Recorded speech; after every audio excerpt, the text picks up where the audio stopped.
Bismillahirrahmanirrahim. Assalamualaikum warahmatullahi wabarakatuh. Bersua dalam berita perdana malam ini, saya Syafal Bakrin Haji Suhaili. Dan saya Norbaizura Andy. Berita-berita utama malam ini.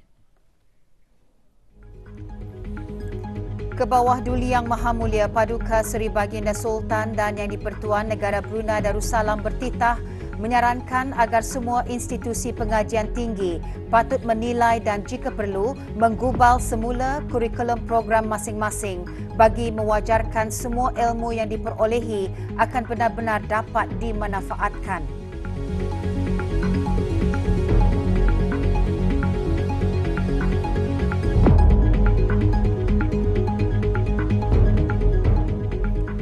Kebawah Duli Yang Maha Mulia berkenan menyempurnakan pengurniaan ijazah dan diploma kepada para graduan baharu KUPU SB.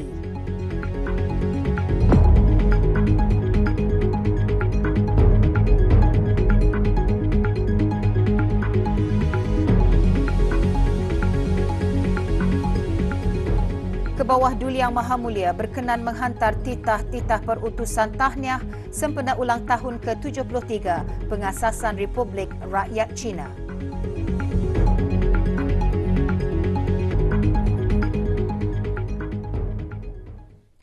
Kebawah Duli Yang Maha Mulia Paduka Seri Baginda Sultan Haji Hassan Al-Bolkiah Muizzadin Wad Daulah Ibni Almarhum Sultan Haji Umar Ali Saifuddin Saadul Khairuddin Sultan dan Yang di-Pertuan Negara Brunei Darussalam bertitah menyarankan agar semua institusi pengajian tinggi patut menilai dan jika perlu menggubal semula kurikulum program masing-masing bagi mewajarkan semua ilmu yang diperolehi akan benar-benar dapat dimanfaatkan.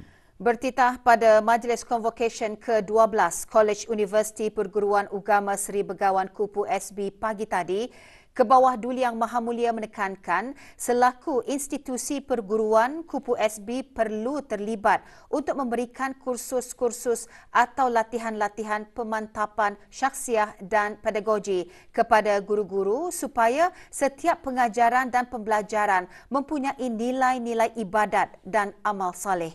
Dalam titah, Baginda menzahirkan ucapan tahniah kepada para graduan atas kejayaan mereka menamatkan pengajian masing-masing dan para ibu bapa dan penjaga atas doa dan dorongan mereka bagi kejayaan anak-anak serta penghargaan kepada para ahli akademik KUPU SB. KUPU SB sangat terikat untuk mencontohi Rasulullah sallallahu alaihi wasallam selaku guru tertinggi untuk mengajar dan membimbing umat dengan ajaran-ajaran yang dibawa baginda. Maka dalam hubungan ini, KUPU SB selaku institusi perguruan di samping terikat dengan program-program akademiknya, ia juga perlu terlibat untuk memberikan kursus-kursus atau latihan-latihan pemantapan syahsiah dan pedagogi kepada guru-guru. Bukan sahaja guru-guru pendidikan Islam, malah juga guru-guru seperti sains, matematik dan sebagainya. Pemantapan syahsiah guru adalah merujuk kepada penyerapan nilai-nilai MIB dan kerohanian di kalangan para guru supaya setiap pengajaran dan pembelajaran itu mempunyai nilai-nilai ibadat dan amal soleh. Inilah kelainan yang ketara pendidikan Islam itu sebagai tidak meminggirkan perkara-perkara ukhrawi. Kebawah Duli Yang Maha Mulia juga bertitah mengambil maklum bahawa KUPU SB telah menyahut titah baginda semasa Hari Belia yang lepas dengan menyediakan program-program pembinaan syahsiah belia. Langkah ini memanglah bagus dan malah terpuji kerana tanggungjawab Pusat Pengajian Tinggi bukan sahaja untuk mendidik para pelajarnya, bahkan juga turut mendidik anggota masyarakat. Beta juga mengambil maklum bahawa Kupu SB sentiasa membuat penilaian terhadap keberkesanan kurikulumnya, termasuk menggubal semula kurikulum bagi program-program lepas ijazah.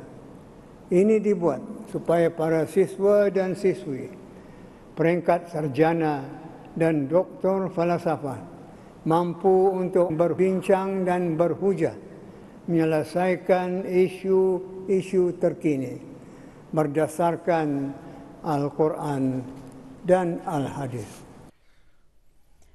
Kebawah Duli Yang Maha Mulia seterusnya bertitah imej baik Kupu SB terserlah dengan program perguruan Islamnya dan program-program co-curriculum yang mantap untuk melahirkan para pendidik yang kompeten.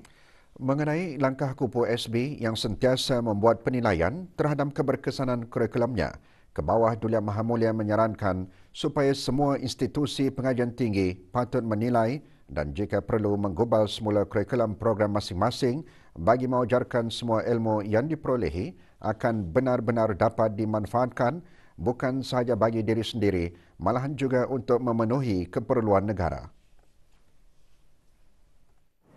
Negara memang memerlukan program-program akademik dan intelektual yang praktis. Praktis dalam erti kata dapat menyelesaikan isu masyarakat, termasuk meningkatkan kemudahan teknologi, memantapkan ekonomi, menyediakan sumber keselamatan makanan dan juga keselamatan negara.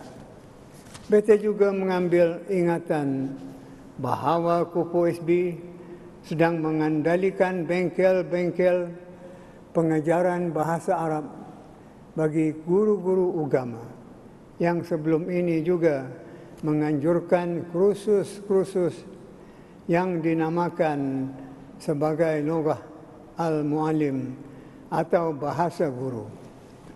Dengan mutu yang semakin tinggi dan kegiatan-kegiatannya yang menyerlah, maka Kupu SB dilihat semakin popular di kalangan universiti antarabangsa, khasnya di rantau ini. Selain program perguruan Islamnya, Kupu SB juga dikenali sebagai mempunyai program-program co-curriculum yang mantap untuk melahirkan para pendidik yang kompeten. 243 graduan menerima ijazah Doktor Falsafah, ijazah sarjana, diploma lepasan ijazah, ijazah sarjana muda, diploma tertinggi dan diploma dalam pelbagai bidang pada Majlis Convocation ke-12 Kolej Universiti Perguruan Agama Sri Begawan Kupu SB pada tahun ini. Kebawah Duli Yang Maha Mulia Paduka Seri Baginda Sultan dan Yang di-Pertuan Negara Brunei Darussalam, Chancellor Kupu SB berkenan menyempurnakan pengurniaan ijazah dan diploma kepada para graduan tersebut. Majlis berlangsung di Pusat Persidangan Antarabangsa Brakas. Majlis dimulakan dengan bacaan surah Al-Fatihah dipimpin oleh Yang Berhormat Pihin Datu Seri Maharaja Datu Paduka Seri Setia Dr. Ustaz Haji Awang Abdul Aziz bin Junid, Mufti Kerajaan.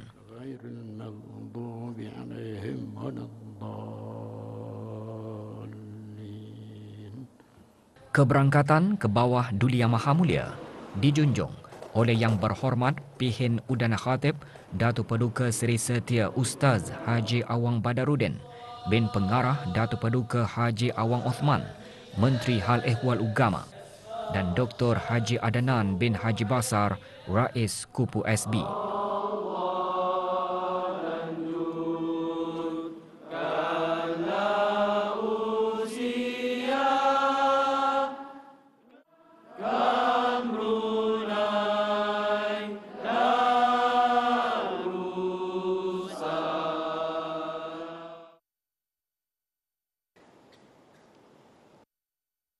Bacaan ayat-ayat suci Al-Quran, Surah Al-Hajj ayat 77 hingga 78 dan Surah Al-Alaq ayat 1 hingga 5 diperdengarkan oleh para graduan.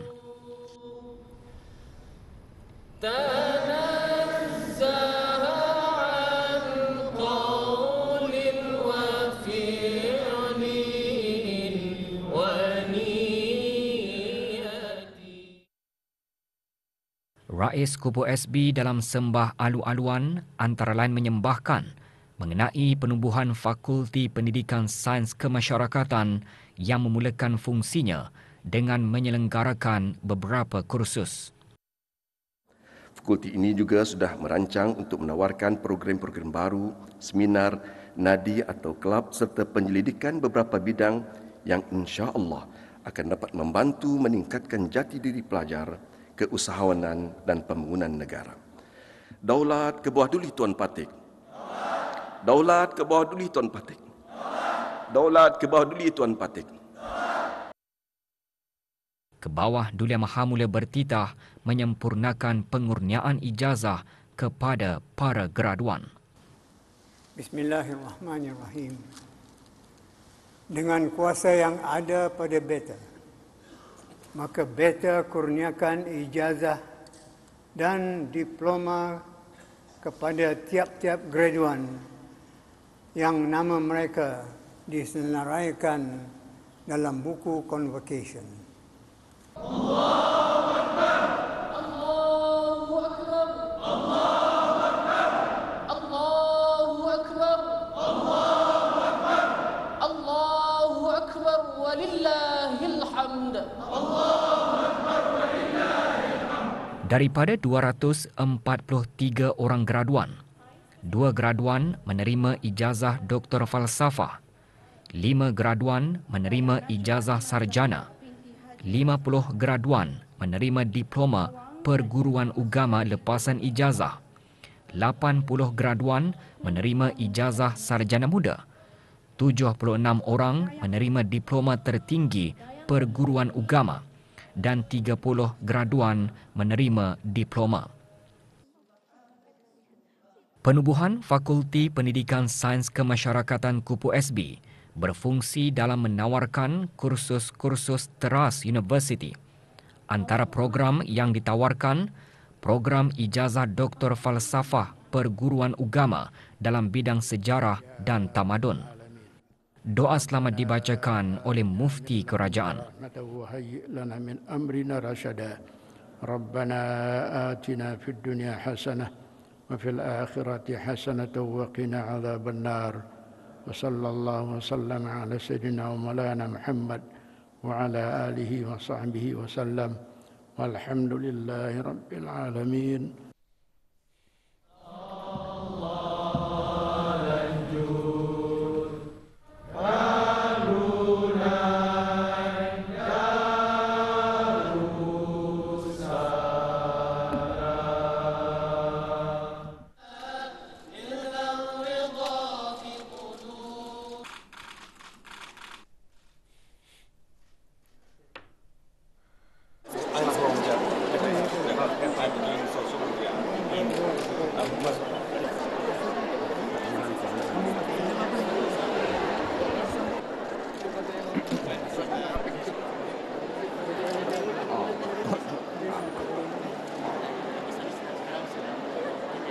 Kupu SB bertanggungjawab melahirkan pendidik dan pemimpin bertakwa, berpengetahuan, berkemahiran tinggi dan komited.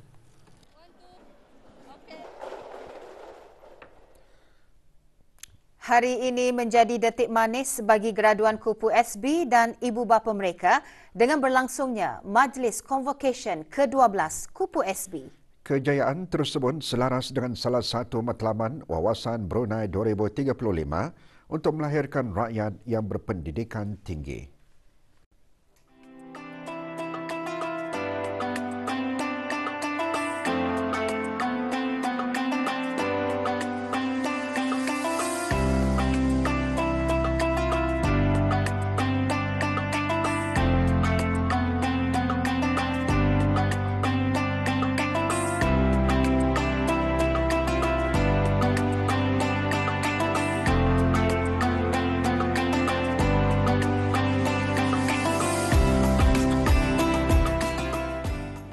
Dengan kuasa yang ada pada beta, maka beta kurniakan ijazah dan diploma kepada tiap-tiap graduan yang nama mereka disenaraikan dalam buku convocation.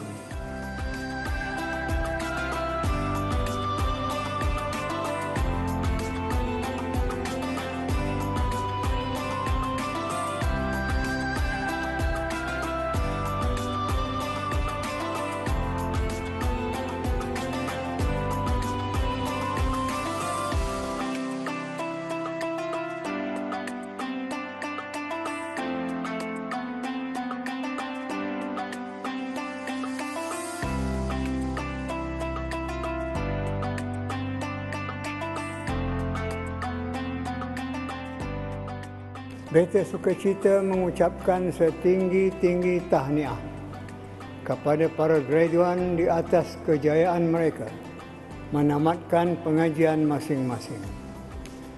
Ucapan yang sama juga beta tujukan kepada para ibu bapa dan penjaga di atas doa dan dorongan mereka bagi kejayaan anak-anak.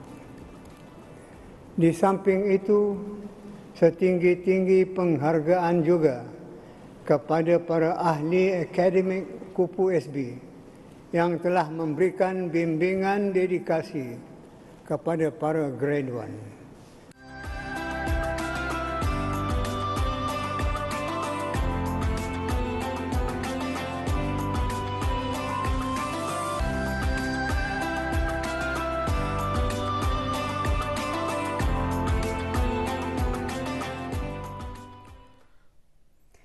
Kebawah Duli Yang Maha Mulia Paduka Seri Baginda Sultan Haji Hassan Al-Bolkiah Muizzaddin Wad Daulah, Ibni Almarhum Sultan Haji Omar Ali Saifuddin Sa'dul Khairuddin, Sultan dan Yang di-Pertuan Negara Brunei Darussalam telah berkenan menghantar titah-titah perutusan tahniah kepada Tuan Yang Terutama Xi Jinping, Presiden Republik Rakyat China, dan juga kepada Tuan Yang Terutama Li Keqiang, Premier of the State Council Republik Rakyat China serta Kerajaan dan Rakyat Republik Rakyat China sempena dengan ulang tahun ke-73 pengasasan Republik Rakyat China.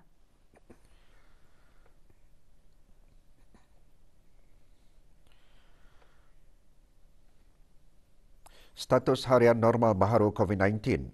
Satu kes berada dalam kategori 4 iaitu memerlukan bantuan oksigen dan di bawah pemantauan rapi.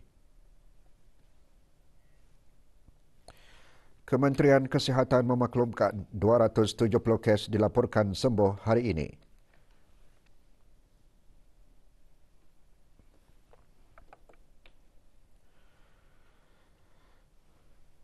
Jumlah keseluruhan pemberian 2 dos vaksin COVID-19 bagi kanak-kanak berumur 5 hingga 11 tahun 85.3%.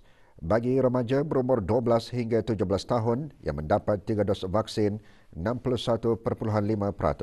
Dan liputan bagi rakyat dan penduduk negara ini yang mendapatkan 3 dos vaksin 78.5%.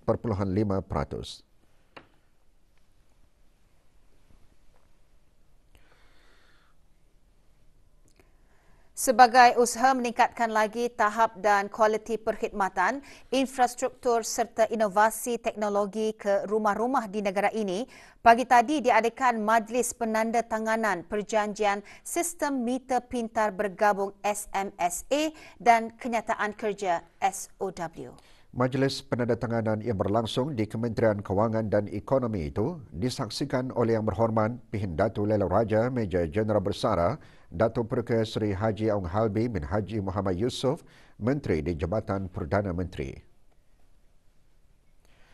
Perjanjian SMSA ditandatangani antara Kementerian Kewangan dan Ekonomi DST Network Sdn Bhd dan Brakas Power Company.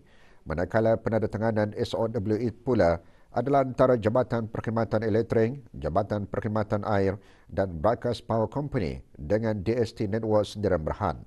Langkah ini merupakan penyelesaian pintar untuk kedua-dua utiliti dalam satu akaun. Ia juga bertujuan menggalakkan penggunaan bekalan elektrik dan air yang lebih cukup di negara ini. Juga hadir Yang Berhormat Datuk Seri Setia Dr. Haji Muhammad Amin Liu bin Abdullah, Menteri di Jabatan Perdana Menteri dan Menteri Kewangan dan Ekonomi kedua, Yang Berhormat Datuk Seri Setia Aung Haji Muhammad Juanda bin Haji Abdul Rashid, Menteri Pembangunan, dan Yang Berhormat Pengarah Datuk Seri Setia Syamhari bin Pengarah Datuk Paduka Haji Mustafa, Menteri Pengangkutan dan Info Komunikasi.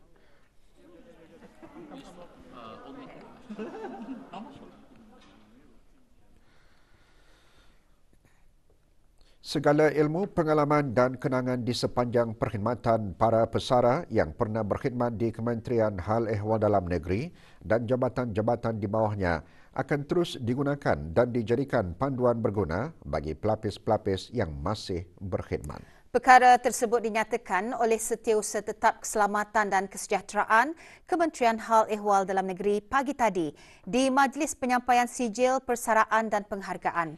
Majlis berlangsung di Dewan Majlis Mesyuarat Negara, Bandar Seri Begawan. Dalam ucapannya, Awang Salminan bin Haji Burut berkata segala sumbangan para pesara yang telah diberikan selama ini akan terus dikenang dan dihargai serta mendoakan para pesara akan sentiasa maju jaya dalam kehidupan. 370 orang pegawai dan kaki tangan yang bersara pada tahun 2019, 2020 dan 2021 menerima sijil yang disampaikan oleh Yang Berhormat Datuk Seri Setia Awang Haji Ahmadin bin Haji Abdul Rahman, Menteri Hal Ehwal Dalam Negeri.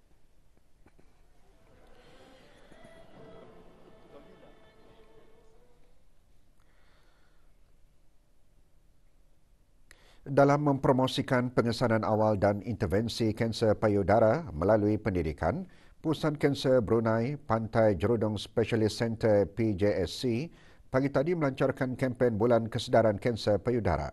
Acara diadakan di pusat berkenaan di Jerudong. Pelancarannya disempurnakan oleh Yang Berhormat Datin Seri Setia Dr. Deng Hajar Romaiza binti Haji Muhammad Saleh, Menteri Pendidikan.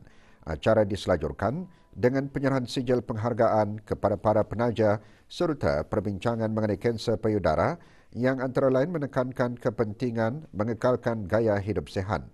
Juga hadir Pengeran Datin Seri Paduka Haji Zaiti Sufina binti Pengeran Datuk Paduka Haji Sani, Timbalan Menteri Kewangan dan Ekonomi.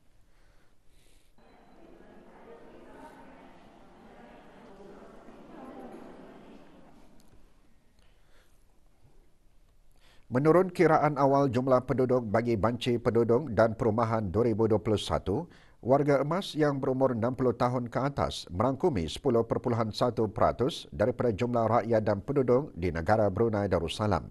Ini menunjukkan bahawa negara telah mencapai fenomena penuaan penduduk. Menteri Kebudayaan Belia dan Sukan menjelaskan demikian dalam pertusan sempena Hari Antarabangsa Warga Emas 2022. Oleh itu, persediaan bagi menangani implikasi yang berkaitan dengan fenomena ini perlu dipertingkatkan secara senegara dan bersepadu, mengambil kira keperluan warga emas dalam semua dasar, strategi dan program.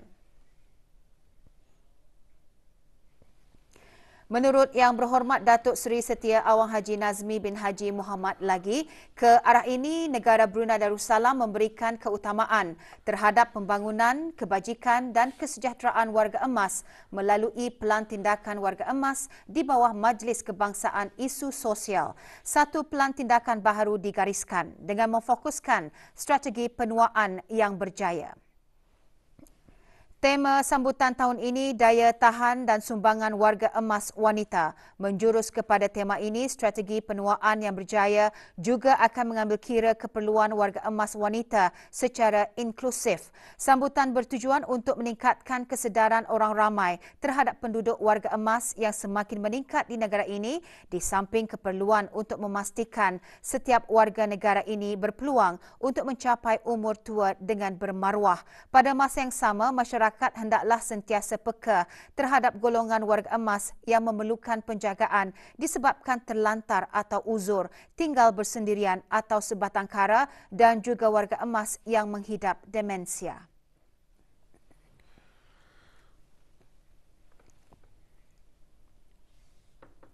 Prasarana dan kemudahan-kemudahan yang menyokong kesejahteraan dan kebajikan warga emas melalui tahap kehidupan rakyat yang tinggi dan taraf perkhidmatan kesihatan yang berkualiti antara faktor yang menyebabkan kadar penuaan di negara ini semakin meningkat. Dianggarkan golongan berumur 60 tahun ke atas berjumlah 2.7% daripada jumlah penduduk pada tahun 2050 bersempena Hari Antarabangsa Warga Emas 2022. Hazimah Haji Jalil seterusnya membawakan laporannya. Sebagai aset yang sangat bernilai, jasa dan sumbangan warga emas dalam membangun masyarakat dan negara dimanfaatkan oleh generasi seterusnya sebagai iktibar dan panduan hidup.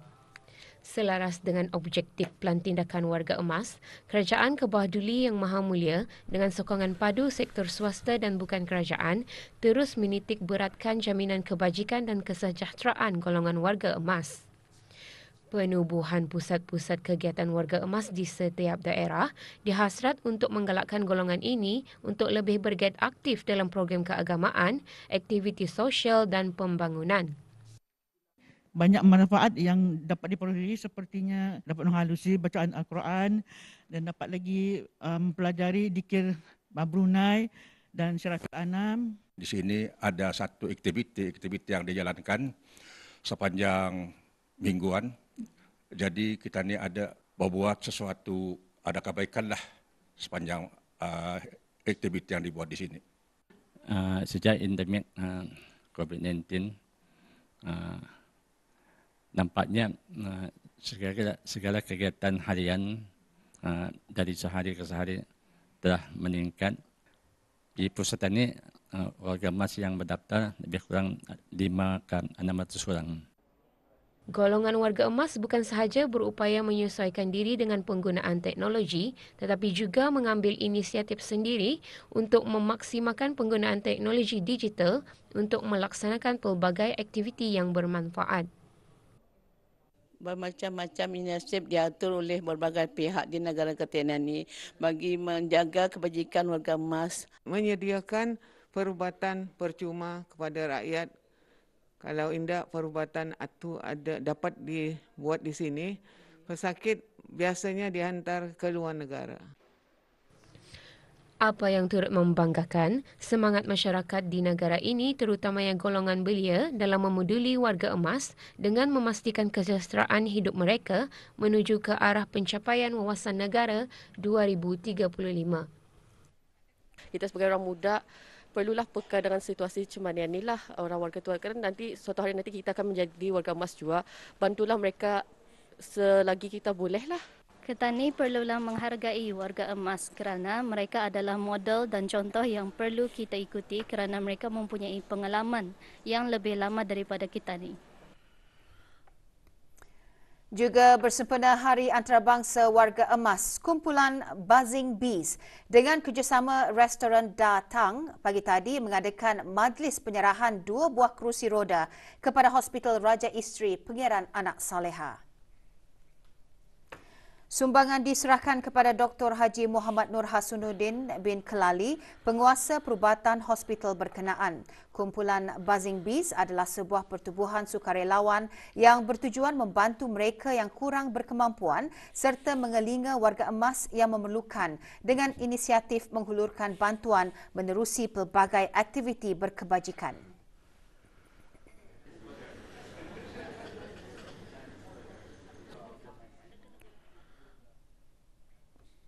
Mangsa kejadian banjir dan rumah roboh yang berlaku baru-baru ini, pagi tadi menerima bantuan kewangan kerajaan melalui peruntukan Jabatan Pembangunan Masyarakat Japim. Penyerahannya disempurnakan oleh Yang Berhormat Datuk Seri Setia Awang Haji Nazmi bin Haji Muhammad, Menteri Kebudayaan Belia dan Sukan. Bantuan diharap dapat meringankan kesusahan yang dialami mangsa.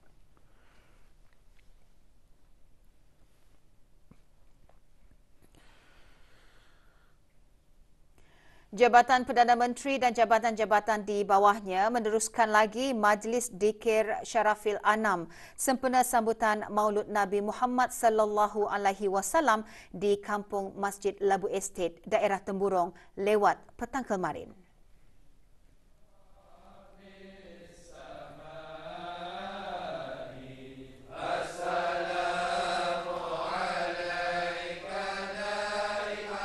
Hadir Datuk Seri Paduka Awang Haji Sufian bin Haji Sabtu, Timbalan Menteri Sekuriti dan Undang-Undang di Jabatan Perdana Menteri.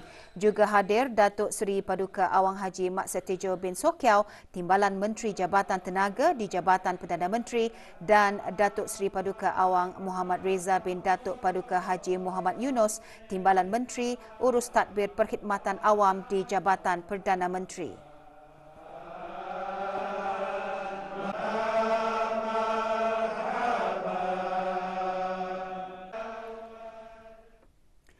Sebagai sebuah institusi perguruan agama yang unggul, Kolej Universiti Perguruan Agama Seri Begawan Kupu SB berperanan melahirkan guru agama yang menjunjung amanah agama dalam meneruskan agenda pembangunan pendidikan Islam di negara ini. Bagi para graduan yang baru sahaja menamatkan pengajian, ilmu pengetahuan dan kemahiran yang diperolehi akan dimanfaatkan sebaiknya demi bangsa, agama dan negara.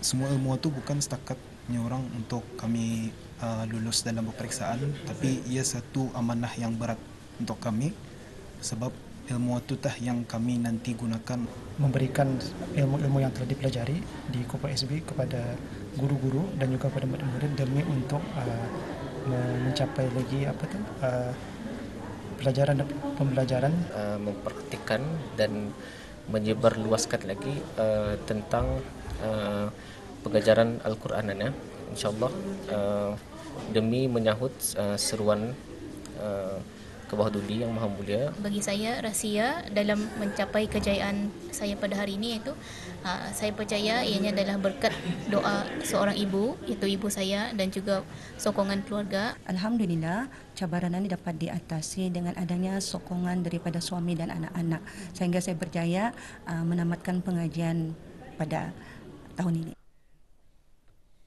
Daerah Temburong kini dilengkapi dengan sebuah lagi mesin pengeluaran wang dengan pelancaran ATM Baiduri di Temburong yang pertama di bangunan Kedai Rakyat Jati, Pekanbanger. Pelancarannya disempurnakan oleh Pimpinan Muhammad Amir Mubarak bin Pimpinan Haji Hashim, pemangku pegawai daerah Temburong. Majlis diteruskan dengan penyerahan sumbangan peralatan sistem bunyi bagi Dewan Kemasyarakatan Belalung. Juga diadakan pameran jualan lokal market Baiduri. Orang ramai boleh mengunjungi jualan tersebut sehingga esok mulai 10 pagi hingga 5.30 petang. Juga hadir Awang T. Eng Hoi, Ketua Pegawai Eksekutif Bank Baiduri.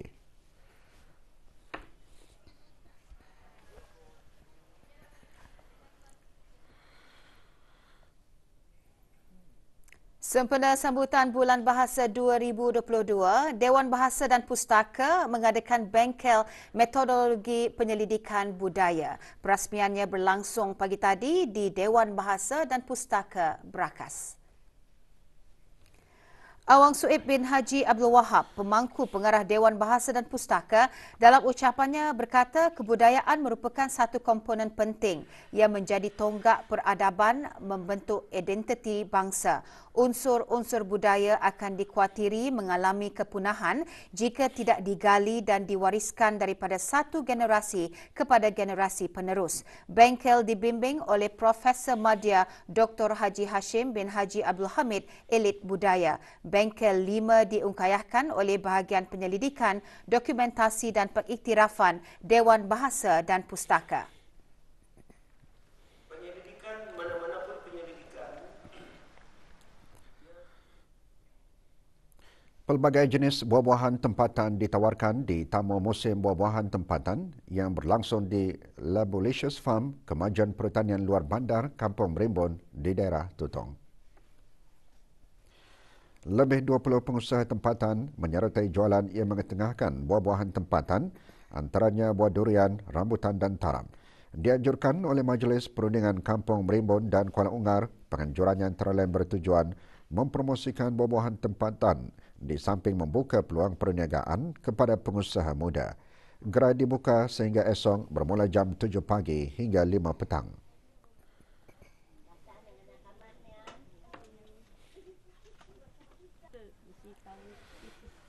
Beri sokongan yang padu kepada pengusaha-pengusaha tempatan Ketani, iaitu hasil-hasil buah tempatan Ketani.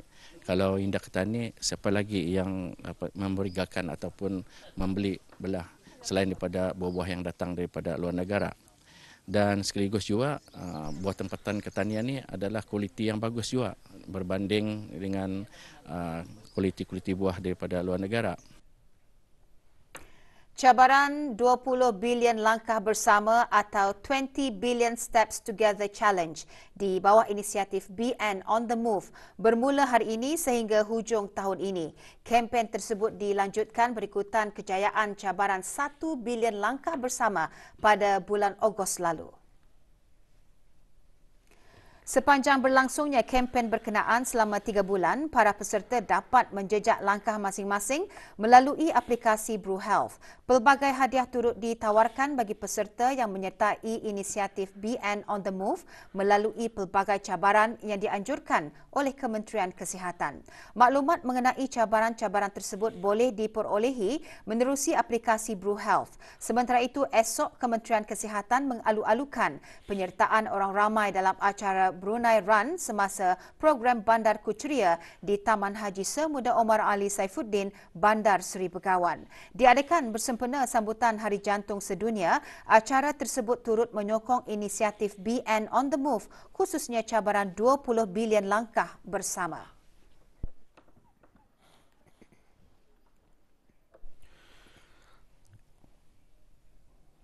Keputusan tawaran tertutup tanda pengenalan kenderaan TPK bagi siri BBC 100 hingga BBC 3000 diumumkan hari ini 1 Oktober 2022. Jabatan Pengangkutan Darat JPD, Kementerian Pengangkutan dan Infokomunikasi dalam siaran akhbarnya memaklumkan keputusan itu boleh diperoleh melalui laman sesawang JPD di www.jpd.gov.bn dan www.nomborku.gov.bn. Semua penenda yang mengikuti tawaran tertutup TPK sama ada berjaya atau sebaliknya juga akan menerima email keputusan tawaran tersebut. Penenda yang berjaya dikehendaki mematuhi terma dan syarat pendaftaran kenderaan seperti berikut: menjelaskan keseluruhan harga tawaran dan mendaftarkan TPK di atas nama penenda sendiri tidak lewat 1 bulan dari tarikh surat berjaya dikeluarkan. Sementara bagi para penenda yang melanjutkan tempoh kebenaran mendaftar TPK boleh dipohonkan setelah bayaran penuh dijelaskan dan dihadapkan dalam tempoh 1 bulan dari tarikh surat tawaran berjaya dikeluarkan. Penyerahan TPK hanya boleh dilaksanakan selepas 12 bulan dari tarikh surat berjaya dikeluarkan dan dikenakan bayaran perkhidmatan RM5 dan penenda yang gagal membayar harga tawaran TPK akan disenara hitamkan dari menyertai tawaran tertutup bagi tempoh 1 tahun dan TPK berkenaan akan ditawarkan semula.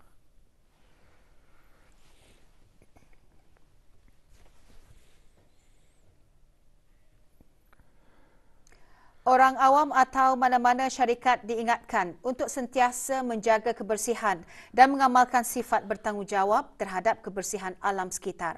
Peringatan itu dibuat oleh Jabatan Alam Sekitar, Taman dan Rekreasi Jasri berikutan seorang individu dikenakan kompaun kerana membuang sampah di tempat awam.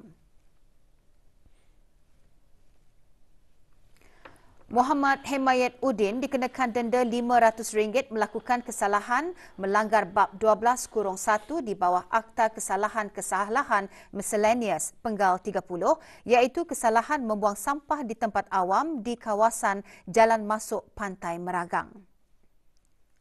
Individu berkenaan diberikan tempoh dalam masa 7 hari dari tarikh kompaun dikeluarkan untuk menjelaskannya.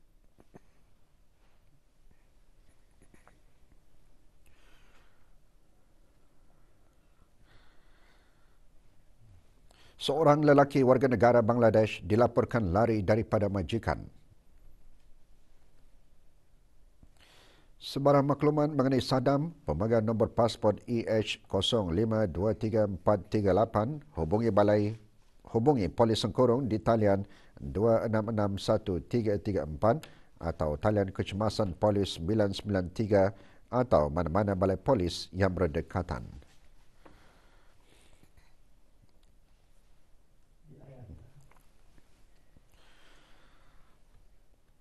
Rombongan pertama skuad bola sepak kebangsaan bawah 17 tahun berlepas meninggalkan negara pagi tadi bagi menyertai perlawanan pusingan kelayakan kejohanan bola sepak AFC Piala Asia bawah 17 tahun 2023 yang akan berlangsung di Tashkent, Uzbekistan. Hadir di lapangan terbang antarabangsa Brunei, Haji Saleh Bustaman bin Haji Saleh Abidin, Timbalan Presiden Persatuan Bola Sepak Brunei Darussalam FABD. Skuad negara di bawah bimbingan Ketua Jurulatih Admiral Arbi diundi berada di kumpulan J bersama-sama dengan tuan rumah Uzbekistan, Korea Selatan dan Sri Lanka. Perlawanan pertama skuad negara akan bertemu tuan rumah Uzbekistan pada 5 Oktober ini.